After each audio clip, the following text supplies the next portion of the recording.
This artist is mixing together a special glue using araldite and zinc powder. It's one of the ways artists in India have updated the art of Parchin kari, or marble inlay, since it was used 400 years ago to decorate the Taj Mahal.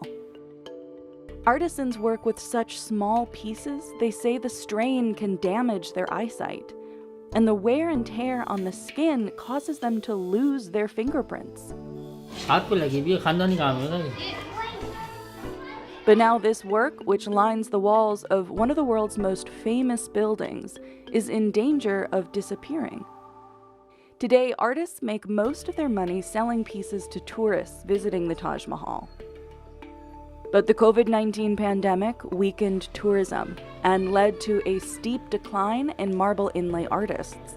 The job is also not as lucrative as it once was, forcing generations of younger artists to choose different career paths than their ancestors. We went to Agra in Uttar Pradesh, India, to find out how Parchin kari is still standing.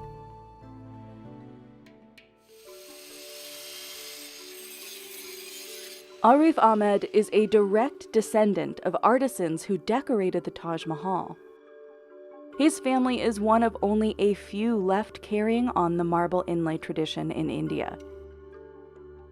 बहुतों ने छोड़ दिया, ये मैं समझता हूँ कि 50% लोगों ने छोड़ दिया होगा. And that number could be even higher.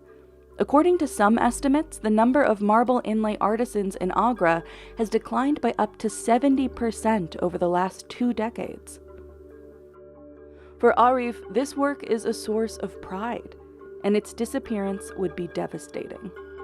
He started learning the art of Parchin kari from his father when he was just about 10 years old. बच्ची कारी का मेहनत का तो बहुत काम है, मगर क्या है कि लोगों को उस हिसाब से पैसे नहीं.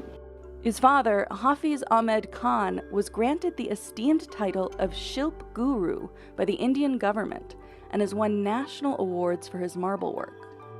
उनसे बढ़िया कोई पॉपी फ्लावर बनाया नहीं आज तक. Today, Arif is using many of the same tools, methods, and materials that his ancestors did.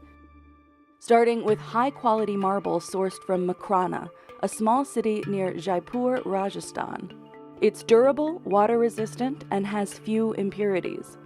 It's also high in calcium, which gives it its pure white color. Varun Bansai has been working with Arif for about 15 years. He learned the marble craft from his father and grandfather. This same kind of marble was used to build the walls of the Taj Mahal. Varun and his team quarry raw slabs of marble and cut them using circular saws to separate the clean, usable chunks. Water helps cool the blade and reduce dust while they work.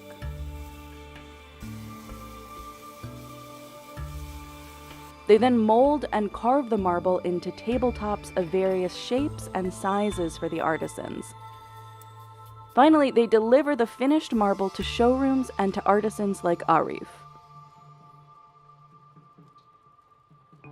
Today, Arif's team is designing an elephant sculpture made from Makrana marble, a popular souvenir among tourists visiting the Taj Mahal. Designers first cover the marble in brightly colored water-based acrylic paint, so the patterns they draw stand out better against the white marble. They draw freehand designs directly onto the painted marble with a pencil.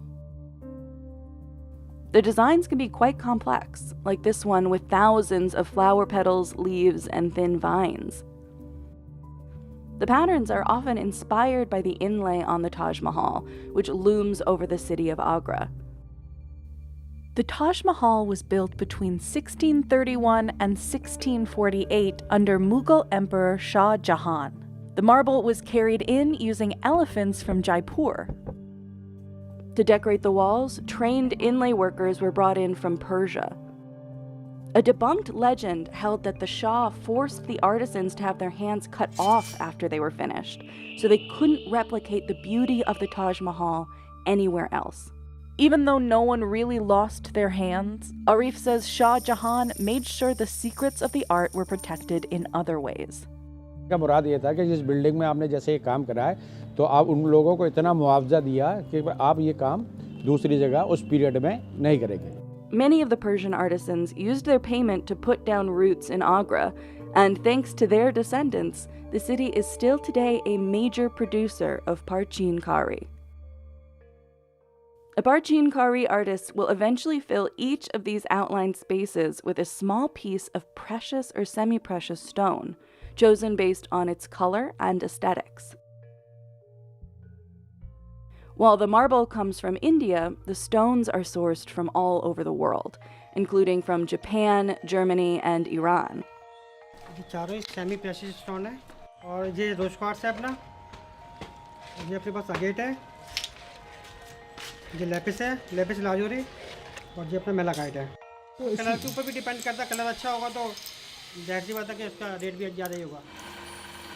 Artisans buy these stones from local shops where they're widely available. The more stones used in the design, the more expensive the final piece will be.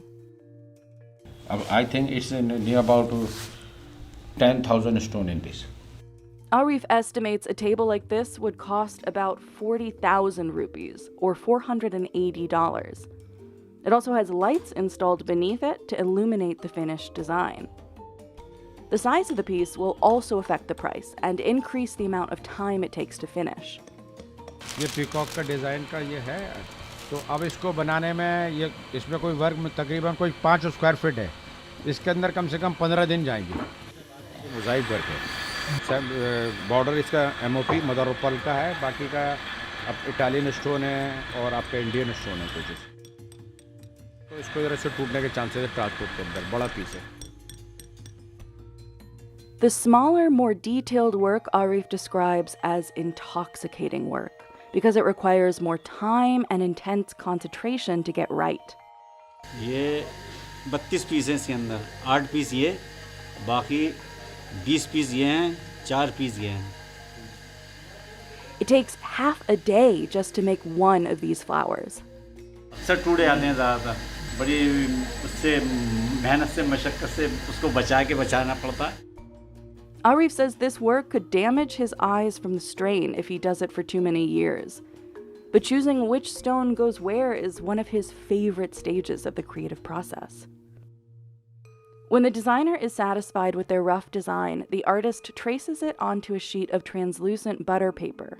They mark each tiny petal and leaf on the paper, like a massive and complex color by number, noting which stone will be placed where. Communication भी ज़रूरी है. तो बिना colour communication के कोई चीज़ अच्छी नहीं लगेगी. Then they retrace these shapes directly onto the flat precious stones, with red or blue carbon paper placed in between. Cutting out these shapes requires a rotating wheel with very sharp diamond-edged blades.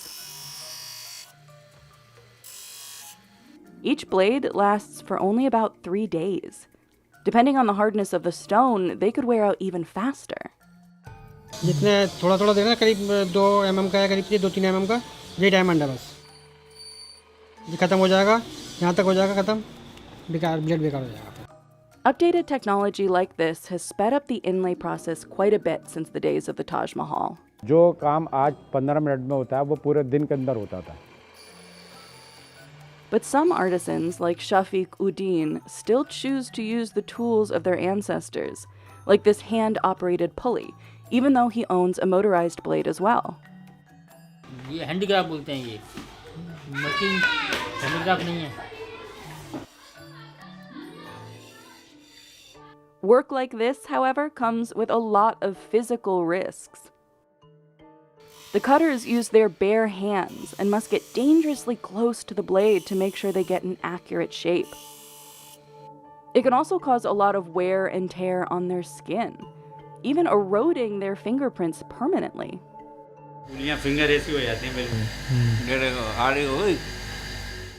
They are always breathing in marble dust. And while shaping the stones, they often work with water, which can numb their fingers in the cold months, when temperatures in the area can drop to around 4 to 8 degrees Celsius.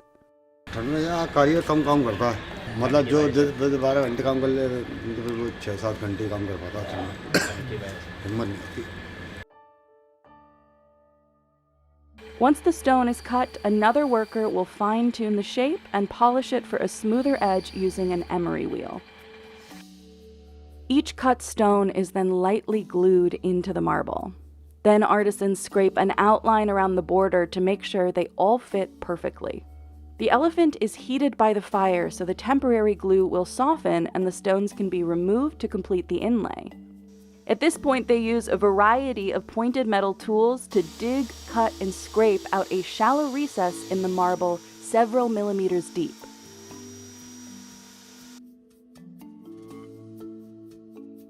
To attach the stones to the marble, the Taj Mahal workers were said to have used a special glue consisting of sugarcane, beeswax, honey, lemon juice, marble dust, and lentils. This type of glue needed to be used right away and would expire quickly. Today, however, there are many synthetic alternatives that last longer and are easier to make. They mix an adhesive called araldite with zinc powder and acrylic paint to create a paste. This will harden while the marble is being prepared. When ready for use, they heat the hardened glue with a hot coal so it's malleable and fill the entire gap in the marble. The stones are pressed one by one into the glue in the originally designed inlay pattern. Once the glue dries, they then use different types of sandpaper and polish pads to bring out the shine and smooth the surface. As they work, the pink dye is wiped away, leaving only white marble and brightly colored stonework. Artisans typically sell pieces like this to showrooms or marketplaces, which then resell them to buyers, many of whom are tourists visiting the Taj Mahal. Taj Mahal के बिना हम ये काम कर नहीं सकते। ताजमहल देखने आता है फॉरेनर तो हमारे ये प्रोडक्ट लेके जाता है। The COVID-19 pandemic brought tourism to a halt, which led to a downturn in the marble inlay business. Lockdown में हुआ जब कारीगर जब बेकार हो गए, शोरूम से सब कारोबार था, कुछ शोरूम वगैरह बंद हो गए, तो जब तक काम ही बंद था तो फिर वो किसी ना कुछ अलग ये काम वर्क छोड़ दिया. Arif says he hopes the government will one day open its own showroom and buy directly from artisans to help boost their business. Meanwhile, workers put in a lot of time and effort for little profit. But it's not just a decline in tourism that's a threat to the future of the craft. The job is not as lucrative as it once was, so many young people are opting for other fields. हमारे दादा के time तक तो बहुत अच्छे पैसे मिलते थे क्योंकि हर चीज़ की सस्ता था. जैसे ही महंगाई बढ़ती चली गई, पैसे इंक्रीज़ नहीं हुए, कारीगरों को नहीं, और जो बना के उनको दे रहा है उनके भी पैसे इंक्रीज हुए. तो उससे कारीगरों ने आज की डेट के अंदर जो पहले के सीखे, वो कोई ये काम सीखना चाहता नहीं है, ना अपने औलाद को सिखाना नहीं चाहता, क्योंकि वो चाहता है पढ़ लिख के अपने औलाद को मैं इंजीनियर बनाऊं या किसी भी उसमें लाऊं. These days, Arif's son enjoys watching him work, but Arif says he'd never force him to become a Parchin kari artist. Others, like Mohammed, don't plan on passing the legacy down to their kids. अब तो ये कि बहुत कम हो गया है काम ये. पहले ऐसी बात नहीं है. अब कोई सीख भी नहीं रहा है. मेरी दो बेटियां थी, दोनों की शादी हुई, मेरा बेटा भी पढ़ रहा है, पढ़ा रहा है. ये काम नहीं सिखाएंगे. New workers are entering the trade, Arif says, but they are choosing simpler work that requires less training, like creating larger wall pieces or those with less stone.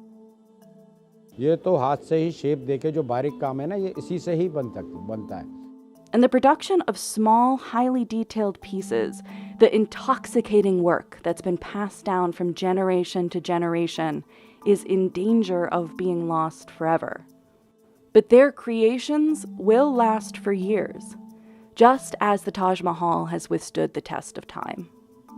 मगर वो कारीगर नहीं रहे होगा जो जिसे आर्ट पीस जो बना सके, जिसे आर्ट पीस कह सके. फिर सिर्फ वो कारीगर रहेगा कि भाई मुझे 2 पैसे कहाँ से ज़्यादा मिल रहे हैं और मैं कैसे कम करूँ.